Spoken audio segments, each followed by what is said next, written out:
Previously on Folk Metal Gamer! You're prettier than me. For this I shall kidnap you.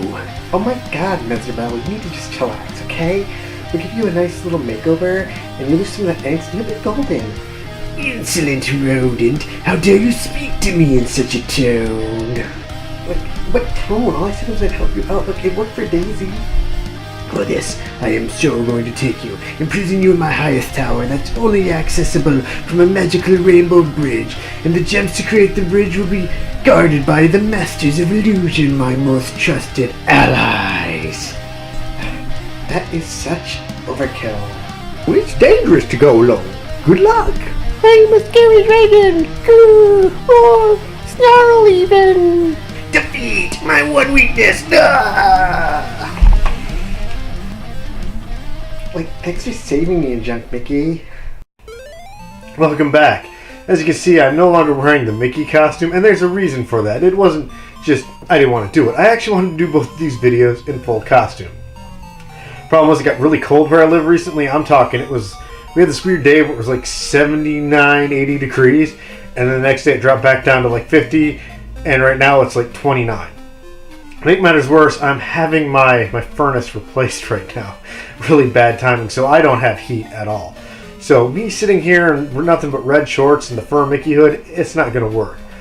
On that note, I really need to give a big thank you to Becky at Funk First for making this hood for me, because as a bald guy, it has been a lifesaver. If I'm not at work right now, I'm wearing this thing. It has been keeping my head warm for the past couple of days. So, probably one of the best investments I've made in quite some time. But enough of this, let's get to the game. The story this time around is a little bit more simple than last time. Mickey falls asleep reading a book of fairy tales, and then he dreams that he's in the world of the book. Upon discovering that the village looks all gloomy and desolate, Mickey meets up with Daisy, who informs him that the entire land is now ruled by an evil phantom who's keeping the people in depression. She goes on to explain that the phantom lives in a castle in the clouds, looking down upon all those he sees as lesser than himself, at which point Mickey agrees to go forth and fight the phantom to free the land, although he doesn't look too happy about it. You can't help but appreciate Mickey's resolve here. I mean, Daisy just comes up to him out of nowhere and is like, hey, we need somebody to go to this castle in the clouds and fight a phantom to free the land. He's just kind of like, yeah, I got this. I think most people would have looked at her and be like, are you out of your quacking mind? It's not a dad joke if you're not somebody's dad. No, Thor doesn't count because he's like 9, which means he's older than me in dog years. In fact, that would explain why he wanted to go to Denny's at about 5 o'clock in the afternoon the other day. We're then taken to the map screen where we can see the entire layout of the land, and this is when we realize, holy crap, this is bigger than the last game. In fact, the box says that there are 14 levels in this one, as opposed to the original game's 6. Now there is some backtracking in this game, so I don't know if it's accounting for those levels being played twice or not. I've never bothered to count, but it doesn't matter. The game is twice the size of the original. Isn't that what a sequel is supposed to do? Be bigger and better than what came before it? If it does, in sheer size alone, this game already hasn't won. The next thing you'll probably notice is that this looks a lot like the forest stage in the 16-bit version of Castle of Illusion. I don't know if this is done to be an homage to that game, or if it was more like the developers going, hey, you didn't think we could do this type of level on the Master System? Well look, we can. But either way, it's a great little tribute. There seems to be a bit more puzzle solving in this game, with trying to find different blocks to move to a different place and get up to higher platforms, and things like throwing this apple into the snake's mouth, which, by the way, don't jump forward and throw the apple because the snake will eat you and you will lose a life. Another thing is that not every level has a boss. Sometimes you're just trying to find a key, that the key will open a door so you can move on to the next stage. And other levels will have a boss. I kinda like this idea. I don't feel like every level needs to have a boss at the end. Those boss fights should add a level of intensity to the game, and by having one at the end of every level, it just doesn't really work in every game. It worked great in Castle of Illusion because you need to fight them to get the rainbow gems, but here, you're just traversing the land, so it makes more sense that you wouldn't have to fight one every step of the way. One thing that does bother me, though, is how Mickey needs to breathe air when he's underwater. It's like, here's this game about a mouse going through a magical land to fight a phantom that lives in a castle in the clouds, and for some reason they decided when he's underwater they needed to be realistic and he has to breathe oxygen. Remember how I compared the first game to Mega Man with the stage selecting and all that? Well, this game has a bit of Mario 3 going on with it, but there's a lot of castles you have to go through. It's kind of funny to think the first game entirely takes place in one castle, and in this game, half the game is you in various castles. They all play very differently, though. I really like this first one you get to, the Blacksmith's Castle with the fire chasing you throughout it. It's a really cool idea. These multiple castles actually work themselves into the plot. I mean, when you meet up with Daisy at the beginning, she actually tells you that in order to find the way to the Phantom's castle, you have to find a good princess that lives in a castle in the north who will help you out. Gee, I wonder who the good princess will be. So you get to the boss fight of the Blacksmith's Castle, and it's a dragon, because what's an illusion game without a dragon? You fought one in the first game, and you're going to fight one here. You have to defeat the dragon in order to save the blacksmith. I wonder who the blacksmith's gonna be. I mean, I'm thinking it's Goofy. I can just picture him as this crazed inventor and his, toiling away in his forge, coming up with the weirdest creations. Wait a second. That's Horace Horsecollar. I don't know, man. Like, Horace Horsecollar is such an obscure reference. I mean, I know who he is, but do you know who he is? A lot of people wouldn't. It seems like such an odd choice, but at the same time, I can't help but respect Disney's decision to have him included in the game. Well, I mean, maybe it wasn't Disney's decision, it was the developer's decision, but either way, them taking such a lesser-known character and putting him in there, it's pretty cool. I wonder if we're going to see any more of that. So after a brief cutscene, we go to the next stage, which is actually the stage that was before this. As you can see, the water's at a different level. There's a second door we can go through now that'll take us to the next part of the game. But if you're willing to do a little bit of exploring, you can find a star and get yourself another hit point. The game is actually quite generous with these stars. There's plenty of them hidden throughout the game that you could never get all of them. I mean, you could get all of them, but you can only have 5 hit points, and there's more stars than there are hit points you can have. So get this one if you want, or move on to the next one. It's entirely up to you. After getting through the lake, we come to the ruined castle. And does this look familiar? Yeah, it looks just like Mesrabel's castle from the first game. I know it's a loose continuity, but it just makes the whole thing seem more epic to me to believe that Mickey has to go into the ruins of the castle he already destroyed in order to continue on this journey. Oh look, an auto-scrolling level. Yeah, you'd think I might hate this, and honestly I do, but I can be nice. I mean, this one has these cool little switches on the ground that you hit them and it makes the level scroll in the opposite direction. But it's still annoying, but I do appreciate that they did something different with this time. It's just not a typical auto-scroller, and it actually works its way into the puzzles in the game quite well.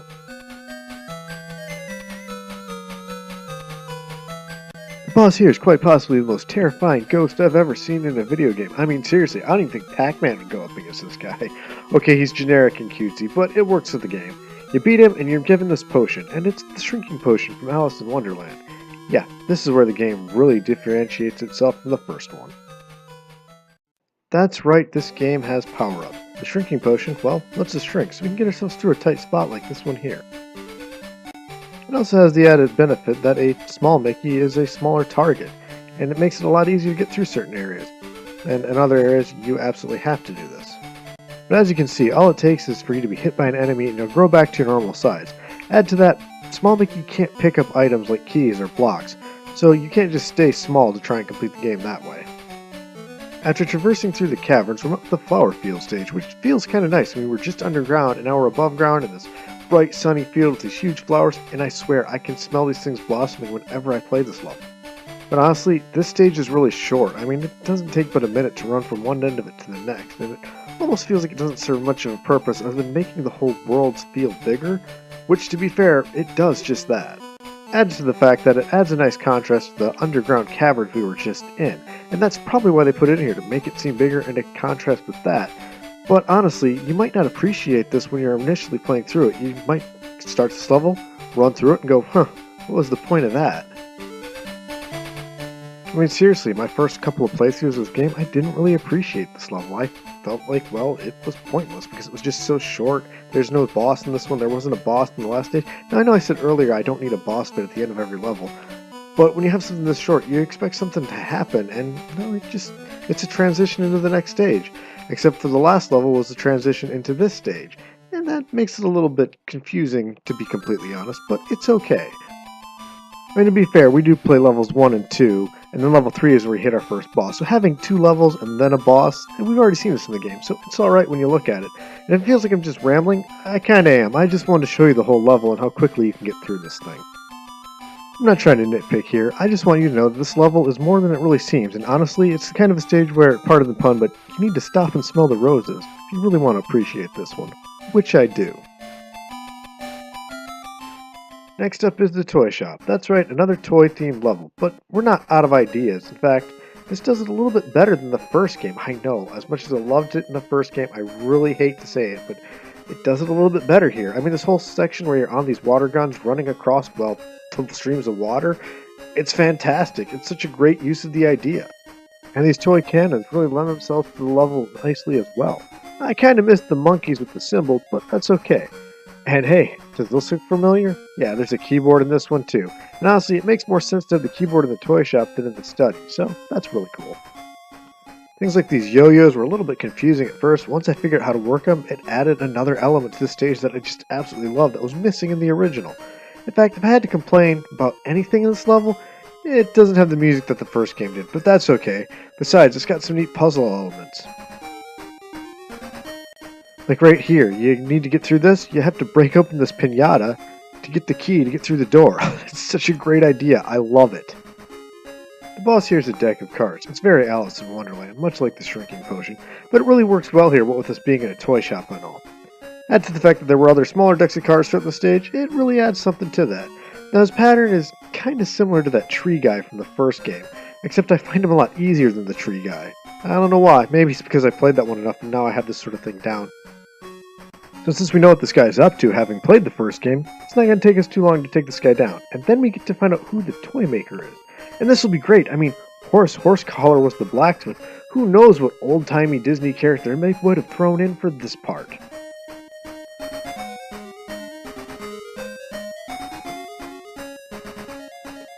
It's Goofy. Yeah, this is where Goofy shows up. I mean, I was kind of right. He is a crazy inventor, toiling away in his workshop, making these weird inventions. So, it makes sense. Can't say I'm disappointed. Goofy then uses one of his toy cans to clear away some rubble and we find ourselves in yet another ruined castle. Kind of reusing ideas here, but it plays so differently than the last one, you'll never really notice unless you're looking at the names. Speaking of all those Mega Man references like in the first game, does this look a little familiar? Yeah, it's taken right out of Quick Man stage from Mega Man 2. I always really hated that area, but here it's a lot easier. These things don't instantly kill you. I mean, they can pin you into the wall and you can get yourself killed, which I did do on more than one occasion, but that was more my error than not being quick enough. Pretty easy area overall. But hey, you don't have to take my word for it. Here, you can watch me completely screw this up and get myself killed.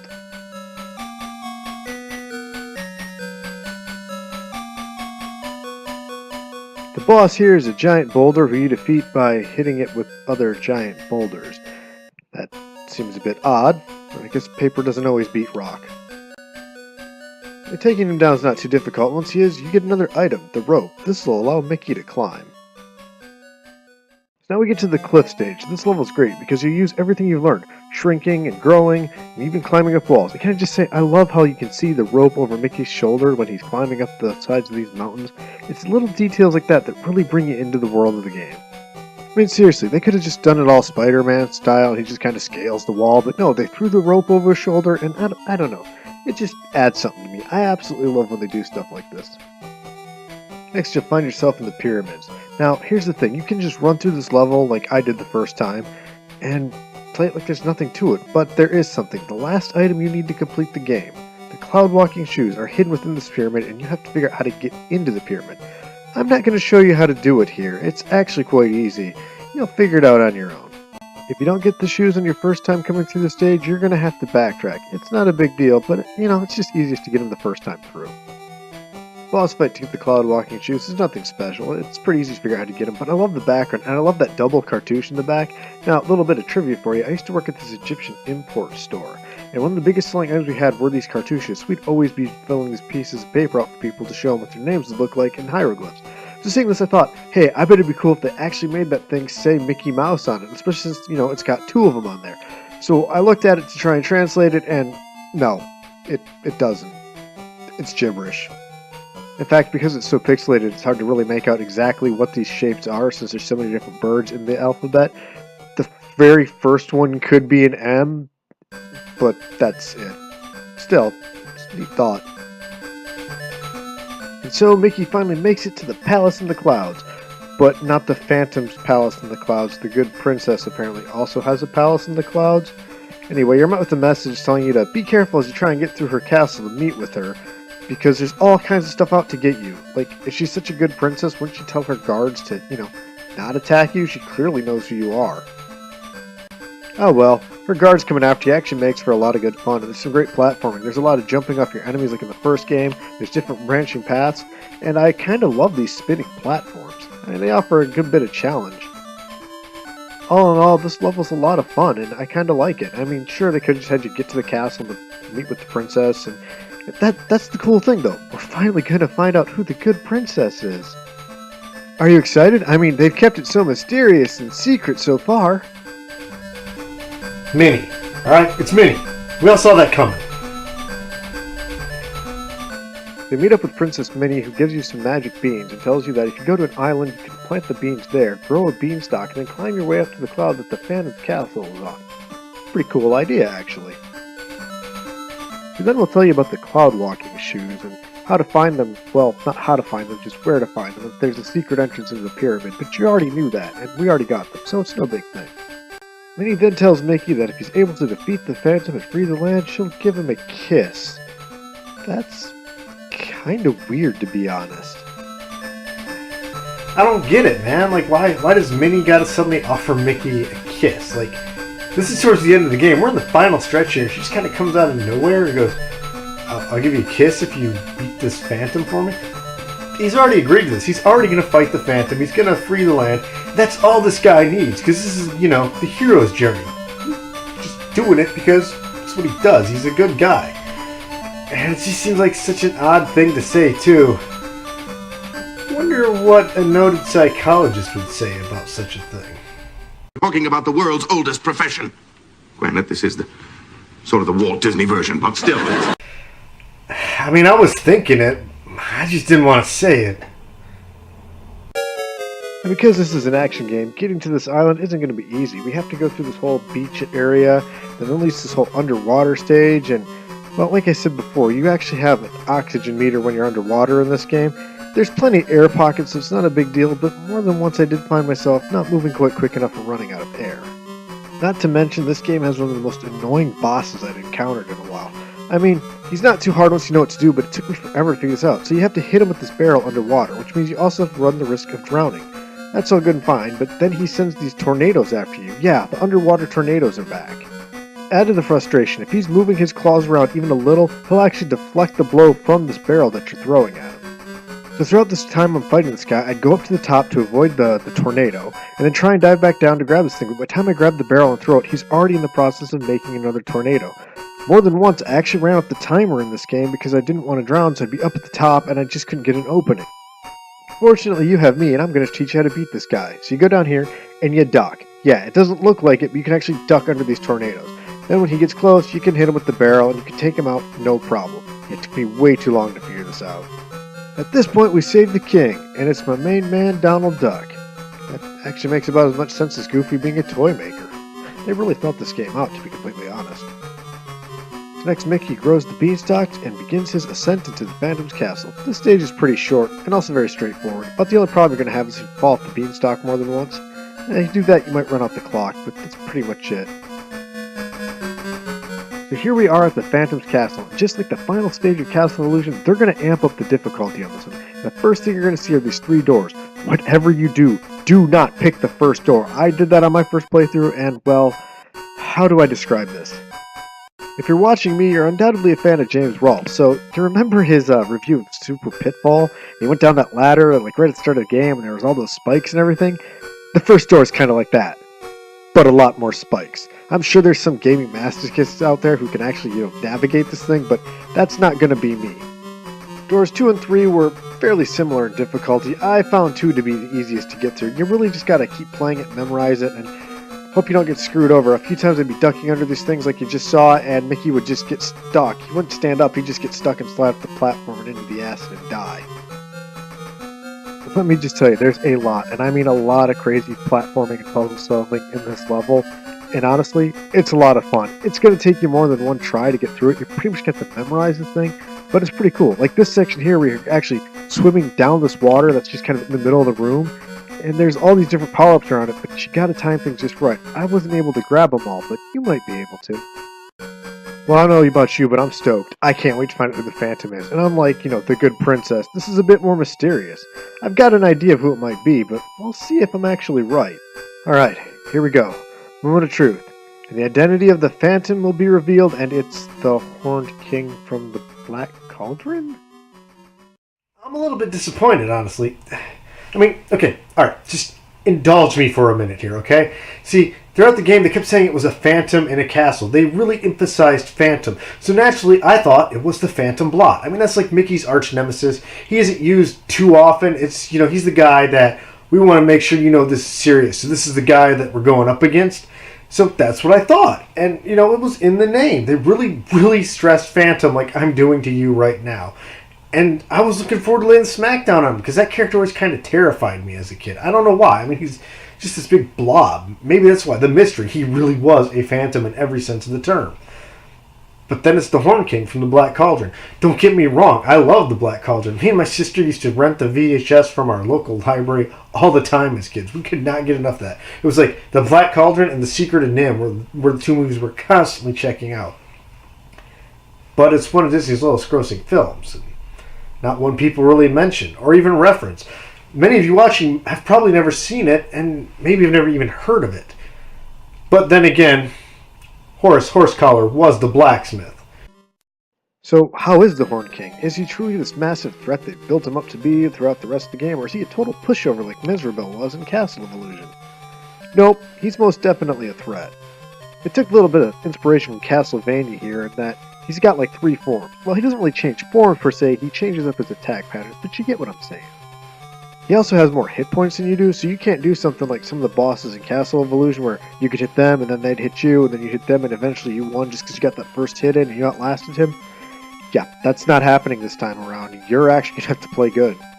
Add to that, there's only certain times when you can actually hit him throughout this fight. For the most part, he's going to be invulnerable. It's when he puts his arms up right before he does an attack, that's when you can hit him. Now, his first and second forms, they're easy enough to get through, but the third one, it changes it up a little bit more. You're probably going to take some hits on this one, and your goal is to take as few as possible. I mean, I know that should go without saying, but seriously, as you can see, when he turns to this cloud thing, you're probably going to get hit. He's a little bit harder to avoid. Once he goes to attack, you got to be on top of things. I mean, you literally got to be on top of things. And don't bounce to the side, or you're going to get hit by those beams, and that's going to be the end of you. You've got to position yourself dead center. Fortunately, he'll take that little bit where he flashes, and he won't be able to hurt you. So when you land on top of him, you'll be alright. You stick this out, you got this one.